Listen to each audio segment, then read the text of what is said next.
네, 안녕하세요. 오늘은 견갑골의 기본적인 움직임과 운동 형상학에 대해서 말씀드리겠습니다. 7장이고요. 모션 오브 스카풀라 시작하겠습니다. 일단 견갑골의 기본적인 움직임을 따지기 전에 대부분 사람들이 견갑골의 움직임이라고 하시면 ST 조인트에서의 움직임을 가장 많이 생각을 하십니다. 이것도 맞는데 운동 형상학적으로 더 중요한 것은 요 SC 조인트와 그 다음에 요 AC 조인트와의 운동 형상학과 연관성도 알아놓는 게 굉장히 중요합니다. 그래서 오늘은 요 두 가지 조인트와 견갑골의 움직임을 연관지어서 좀 설명을 해드리려고 합니다. 그 전에 일단 견갑골의 움직임을 크게 네 종류로 나눌 수가 있죠. 이걸 먼저 보시고 가는 게 중요한데, 지금 제가 그림에는 세 가지밖에 표현을 안 해놓은 이유가, 일단 여기 첫 번째로 엘리베이션 디프레션, 리트렉션 프로트렉션, 다운워드 로테이션, 어퍼 로테이션, 얘네 말고도 하나가 더 있죠. 포스테리어, 안테리어 틸트가 있습니다.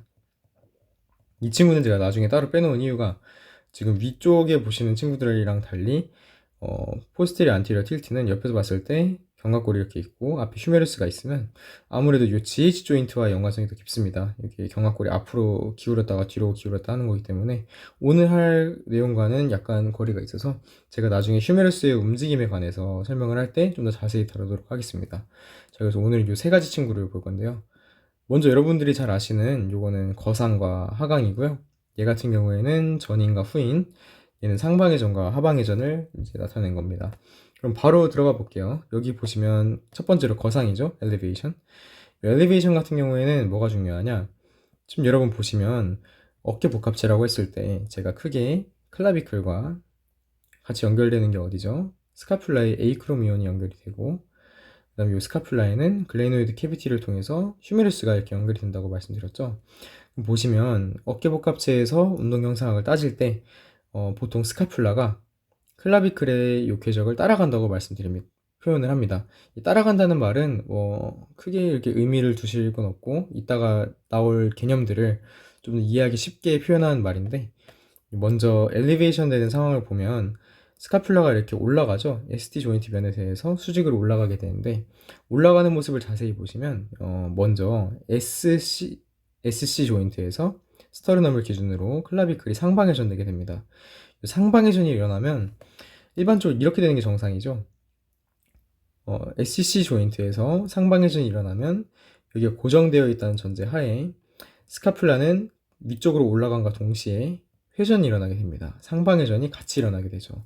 그러니까 쉽게 생각해서 여러분이 깃발을 들어 올린다 생각했을 때, 이 깃발이 고정되어 있을 때 깃발을 이렇게 들어 올리면 이 깃발 면도 지금 각도가 변했죠. 이게 지금 보시는 겁니다. 근데 실질적으로 엘리베이션은 여기 보시면 휴메루스는 지금 수직으로 매달려 있죠. 이게 무슨 동작이냐 하면 여러분, 장바구니를 들고 어깨를 으쓱, 그러니까 헬스 하시는 분들은 슈러그라는 동작을 생각하시면 쉽게 이해가 되실 텐데, 엘리베이션 시키는 근육이 뭐가 있죠, 여러분? 뭐 상부 승모근도 있고, 그 다음에 롬보이드 메이저 마이너도 있고, 뭐 레바토르 스카퓰레 견갑거근도 있고, 이 친구들이 작용을 해서 이렇게 올라가는 건데, 그래서 보시면 요 관절 와순면이 평행하게 돼요. 그러니까 수직하게 돼요. 굳이 지금 그림엔 안 보이겠지만 이 면이 이렇게 같이 상방회전 할 필요가 없거든요. 그래서 뭐가 일어나게 되냐? 요 AC 조인트에서는 요 클라비클을 기준으로 스카퓰라는 하방회전이 일어나게 됩니다. 왜 그러냐 하면 아까 말씀드렸다시피 우리에게 필요한 것은 이렇게 올렸을 때 깃발은 이렇게 떨어지는 걸 원하는 것이지 깃발이 이렇게 되는 걸 원하지 않거든요. 그래서 이렇게 되기 위해서 이렇게 같이 상방회전 했던 깃발이 다시 하방회전을 해주기 위해서 여기서 하방회전이 일어나는 것입니다. 즉 SC 조인트에서는 이쪽 방향, AC 조인트에서는 이쪽 방향, 그러니까 반대 방향의 회전이 일어나게 되는 것이죠. 자, 전인과 후인으로 넘어가서요. 지금 그림 같은 경우에는 전인되는 과정을 표현하고 있죠.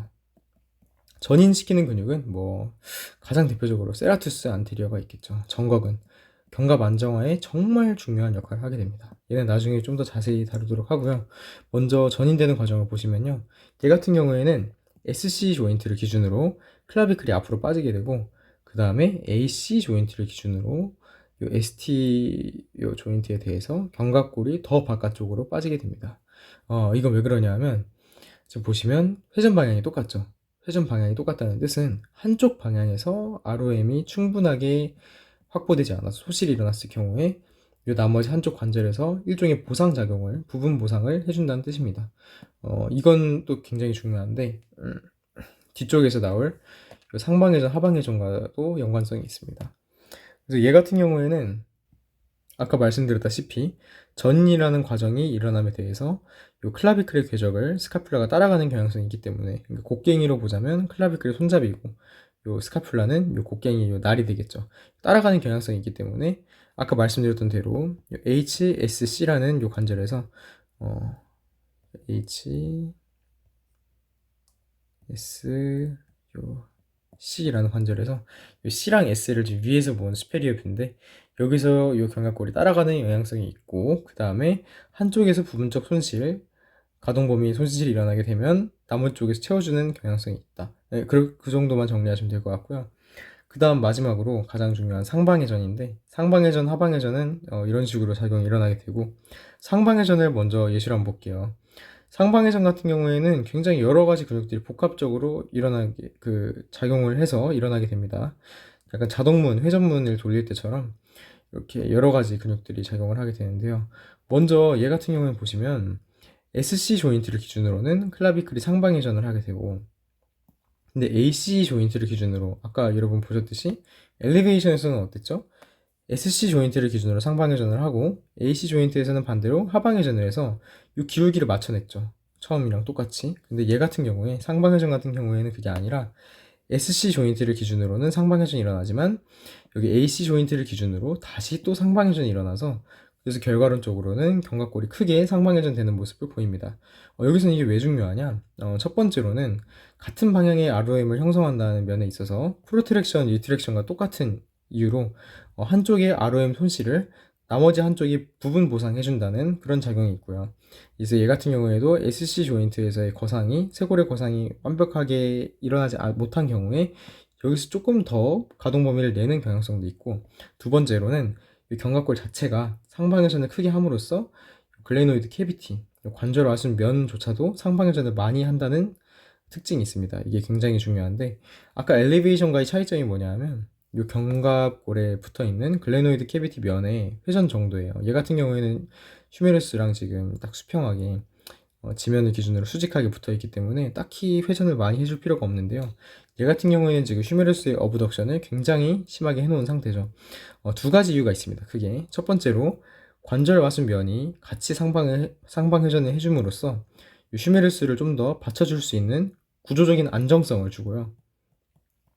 두 번째로는 굉장히 중요한데, 휴메루스가 이렇게 어브덕션을 심하게 하게 되면 만약에 상방회전이 안 일어났다고 하면 이쪽에 있는 요 에이크로미온과 AC 조인트 에이크로미온과 휴메루스의 그레이터 튜버클이 충돌할 가능성이 높아지게 됩니다. 이거는 직접 뼈다귀를 갖고 해보시면 느낌이 오실 텐데, 휴메루스를 그냥 요 거상, 요 상방회전을 안 일으킨 상태에서 그냥 들어 올리시게 되면은 여기 사이에 찝히는 구간이 발생하게 됩니다. 근데 요 견갑골 자체가 같이 상방회전을 해줌으로써 요 서브아크로미오 스페이스를 확보를 해주면, 그러면 요 에이크로미온과의 접촉 거리도 늘어나게 되고, 그러니까 공간도 늘어나게 되고, 이 공간을 유지함으로써 숄더 임피지먼트를 예방하고 그 다음에 더 큰 ROM을 확보할 수 있다는 것이 두 번째 중요한 이유입니다. 그래서 견갑골의 상방회전은 아무래도 사람이 팔을 위쪽이나 앞쪽으로 이렇게 들어 올리고 어브덕션 하는 행동을 상당히 많이 수행하기 때문에 이러한 수행에 있어서 견갑의 안정을 한 측면에서 꼭 선행되어야 되는 굉장히 중요한 동작입니다. 자, 그래서 이러한 견갑골의 작용들이 있어서 만약에 어느 한쪽 운동을 할 때 불편함을 느낀다면 어떤 조인트에 문제가 있는지를 직접 알 수 있어야 되시고요. 그 다음에 각 선행되는 동작들의 결여가 있을 때는 어떤 동작에서 어떤 근육군의 결여 때문에 이게 잘 안 일어나는지를 파악하시는 것도 굉장히 중요합니다. 근육학적 분석이 이제 동반이 되어야 되기 때문에, 뭐 예를 들어서 아까 말씀드렸다시피 거상이 안 된다고 하면 이게 이쪽에 있는 요 마른 근들의 문제인지 견갑근의 문제인지 뭐 상부 승모근의 약화의 문제인지 그런 걸 아셔야 되고, 또는 요 밑으로 하강을 시키게 되는 근육군들이 너무 강해서 이게 잘 안 일어난다거나, 아니면 뭐 벤치프레스를 할 때 견갑 패킹을 하면 뭐 통증이 온다라고 하시면 후인 하강이 잘 안 되는 것이죠. 보통 후인이 안 되는 사람들보다도 하강이 안 되는 사람들이 또 많은데, 하강이 안 된다면 그 이유를 또 어디서 찾을 수 있는지 고민을 해보시는 게 굉장히 중요할 것 같습니다.